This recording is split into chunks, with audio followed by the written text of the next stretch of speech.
ஸ்ரவணம் டிவி நேயர்கள் அனைவருக்கும் என் இனி அன்பு வணக்கம். நான் உங்கள் ஜோதிடர் வாஸ்து ஆச்சாரியா ரவி பரத்வாஜ். இது என்ன புது சேனலாக இருக்குன்னு பார்க்குறீங்களா? இல்லைங்க, இது ஆரம்பித்து 4-5 வருஷமானாலும் கடந்த 2 வருடங்களாக பதிவு எதுவும் போடலை. நல்ல நல்ல கருத்துக்கள், குழந்தைகளோட பாடல்கள், இந்த மாதிரி பலவிதமான கருத்துக்களை கொண்ட ஒரு கலவையாகத்தான் இந்த சேனலில் ஆரம்பிச்சிருக்கேன். நடுப்புற சில 2 வருஷமாக போடாமல் இருக்கிறதுனால இப்போ புதுசாக ஆரம்பிச்சிருக்கேன். வாங்க பதிவுக்குள்ளே போகலாம். கால் மேலே கால் போட்டுக்கொண்டு அமர்வது அப்படின்றது சகஜமாக எல்லாருக்குமே இப்போ பழக்கமாக இருக்குது. அந்த காலத்தில் உங்கள் பாட்டியோ பாட்டிமார்களோ தாத்தாமார்களோ பார்த்தாங்கன்னா என்ன பண்ணுவாங்கன்னா, கால் மேலே பட்டுன்னு விடுவாங்க. என்ன அவ்வளோ கர்வமாக உனக்கு? என்ன எல்லாம் தெரியுமா உனக்கு? படிச்சிருக்கியா? எவ்வளோ படிச்சிருக்க? என்ன படித்தாலும் கட்டுறது கைமண் அளவு தான். இப்படியே கால் மேலே கால் போட்டுனக்கா இருக்கேன்னு சொல்லிட்டு கால் மேலே பட்டுன்னு அடிப்பாங்க. இது ஏன்? பொதுவாக கர்வம் அப்படின்றது இருக்கக்கூடாது. தலைக்கு மேலே இந்த கனம் இருந்துச்சுனாலே நம்ம கீழே போயிடுவோம் அப்படின்றது நம்மளோட பெரியவங்க சொல்லுவாங்க. அதனால் நம்ம என்ன பண்ணணும்னா, கர்வம் இருக்கக்கூடாது அப்படின்னு சொல்லுவாங்க. அதை எப்படி சில வெளிப்பாடு, அவங்க மூஞ்சை தூக்கி வைக்கிறது, எனக்கு எல்லாம் தெரியும் அப்படின்ற பல பேர்கிட்ட பேசாமல் இருக்கிறது, அவங்க எதிரில் பேச வந்தாலும் பதில் ஏனோ தானோன்னு சொல்கிறது. ஸோ இது எல்லாமே வச்சு சில சிம்டம்ஸை வச்சு அவங்க கர்வமாக இருக்காங்களா இல்லையா அப்படின்றது சொல்லலாம்.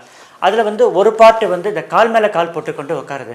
அப்போ நீங்கள் கேட்கலாம், அப்போ நான் கால் மேலே போட்டால் எனக்கு கர்வம் இருக்கா அப்படின்னு கேட்கலாம்.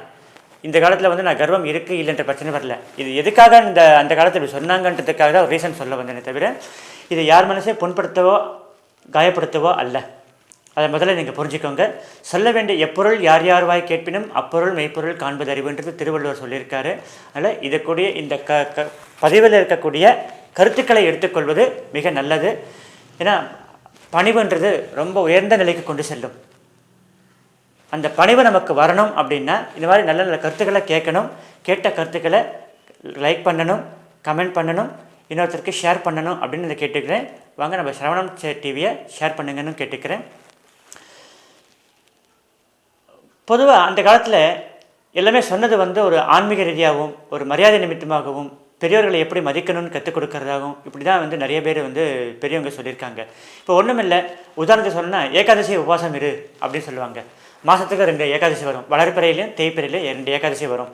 உபவாசம் இரு அப்படின்னு பெருமாளுக்கு விரதம் இரு அப்படின்னு சொல்லுவாங்க. ஏன் இந்த காரணம் அப்படின்னு கேட்டிங்கன்னா, சூரியன் கிட்டேருந்து வரக்கூடிய ரேஸ் பௌர்ணமி முடிஞ்சு 16ஆவது நாளும் அமாவாசை முடிஞ்சு 11ஆவது நாளும் சில கதிர்கள் விஷத்தன்மை கொண்டது. அந்த சமயத்தில் நம்ம சாப்பிட்டால் நம்ம உடல் ஆரோக்கியம் கெடும் அப்படின்றதுக்காக ஏகாதசி அன்னைக்கு விரதம் இருன்னு சொன்னாங்க. அதே மாதிரி தான் இந்த ஒரு கருத்துமே பார்த்திங்கன்னா, கால் மேலே கால் போட்டுக்கொண்டு அமராது, பெரியவங்க முன்னாடி அப்படி கால் மேலே கால் போட்டுக்கிறது அவமரியாதை, உனக்கு கர்வமா, நல்லா படிச்சிருக்கியா அப்படின்னு சொல்லி கேட்பாங்க. சயின்டிஃபிக்காகவும் இதுக்கு ஒரு ரீசன் உண்டுங்க. இப்போ இந்த கால் மேலே கால் போட்டு உட்காரனால ஒரு கால் லேசாக இருக்கும், மேலே வைக்க கால் லேசாக இருக்கும், கீழே வைக்கிற கால் அழுத்தம் இருக்கும். அப்போ அந்த இடுப்புலேருந்து கீழே போகக்கூடிய ரத்த ஓட்டம் நமக்கு கொஞ்சம் குறைவாக இருக்கும். நரம்புகள் வீக்னஸ் ஆகும். இதை 1-2 டைம் இல்லை, அது அடிக்கடி பண்ண என்ன ஆகுன்னா, நமக்கும் ஒரு சில செயல்கள் மாறுபாடு இருக்கும். தளர்வாக நடக்கிறது, கால் வலிக்கிறது, குதிகால் வலிக்கிறது, இதெல்லாமே ஏற்படக்கூடிய வாய்ப்பு நம்மளுக்கு உண்டு. ஸோ அதெல்லாமே அவாய்ட் பண்ணுறதுக்காக தான் இது நீங்கள் எந்த ஒரு மருத்துவர் வேணாலும் கேட்டு பாருங்கள், இது ஆமாம் இல்லையா அப்படின்றத கேட்டு பாருங்கள். ஏன்னா மருத்துவ ரீதியாக சொல்லக்கூடிய ஒரு விஷயம்தான் இது. கால் மேலே கால் போட்டுக்கொண்டு உட்காருதுன்றது நரம்பு இடுப்புக்கு கீழே. அதெல்லாம் பார்த்தா அந்த காலத்தில் சாப்பிட உட்காரும்போதும் உயரமான இடத்துல உட்காந்து சேரில் உட்காந்து சாப்பிடாத, தரையில் உட்காந்து சாப்பிடு. ஏன்னா சாப்பிடும்போது நம்மளுடைய ரத்த ஓட்டம் கொஞ்சம் குறைவாக இருக்கணும், இடுப்புக்கு கீழே குறைவாக இருக்கணும். அப்போ தான் செரிமான உறுப்புக்கு நல்ல ரத்த ஓட்டம் இருக்கும். இப்படி பலவித காரணங்களை சொல்லியிருக்காங்க. ஒவ்வொன்றுத்துக்குமே காரணம் இருக்குது. பெரியவங்க யாருமே சும்மா சொல்லிட்டு போகலை, ஏதோ கொட்டம் போக்கலை, மனசுக்கு தோன்றி தான் சொல்லிட்டு போகலை. அந்த வகையில் தான் இங்கே கால் மேலே கால் போட்டு உட்காந்தா ரத்த ஓட்டம் குறையும், காலுக்கு கீழே ரத்த ஓட்டம் குறையும்.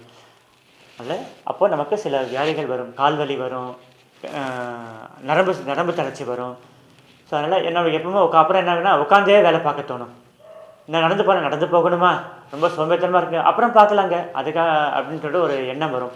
இது எல்லாமே அவாய்ட் பண்ணுறதுக்கு தான் கால் மேலே கால் போட்டுட்டு உட்காராதே அப்படின்னு சொல்லியிருக்காங்க. அது சொல்ல வேண்டியதை சயின்டிஃபிக்காக சொல்லாமல் பெரியவங்க எதிர்க்க அப்படி அமராது, இந்த காலத்தில் பார்த்தீங்கன்னா சர்வசாதாரணமாக இந்த ட்ரெயினில் போனாலும் சரி, ஹோட்டலில் போய் உட்காந்து சாப்பிட்டாலும் சரி, ஒரு ஆட்டோவில் ஜேர்னி பண்ணாலும் சரி, ஒரு கால் மேலே கால் போட்டுன்னு உட்காந்து பேசுறது, செல்ஃபோனில் வந்து அந்த செல்ஃபோன் ஹெட்ஃபோனை வந்து காதில் வச்சுட்டே பேசுறது, இப்படி சில விஷயங்கள் வந்து அவமரியாதையாக பெரியவங்க நினைப்பாங்க.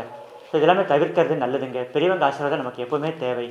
அவங்க ஆசீர்வாதம் நம்ம பெரியவங்கன்றது அம்மா அப்பா மட்டும் இல்லை, பெரியவங்க வயசில் பெரியவங்க யாராக இருந்தாலும் அவருடைய பார்த்தனே இந்த பையனா இந்த பொண்ணா ரொம்ப நல்ல பொண்ணுப்பா, எங்கே இருந்தாலும் நல்லா இருக்கணும் அப்படின்ற ஒரு ஆசீர்வாதம் வந்து நமக்கு எப்போ இருக்கணும், மனசில் இருக்கணும். அவங்க வெளியில் சொல்லனாலும் பரவாயில்லை, மனசில் நினைக்கணும் இல்லையா, சார் இந்த பையனா அது ஒரு கூறு கேட்டு தரதில்ல பையன்ப்பா, இது அடங்காப்பிடாரி பொண்ணுப்பா அப்படின்றதுலாம் நமக்கு இருக்கக்கூடாது. அப்படின்ற ஒரு எண்ணம் வந்து நமக்கு இருக்கணும். அதனால் நம்மளுடைய ஆடை கட்டுப்பாடு, ஒழுக்க கட்டுப்பாடு எல்லாமே நம்ம இருக்கணும். அந்த வகையில் கால் மேலே கால் போட்டுட்டு உட்காருதுன்றது தவிர்க்க வேண்டிய ஒன்று. மீண்டும் அடுத்த பதிவில் சந்திப்போம். நன்றி, வணக்கம்.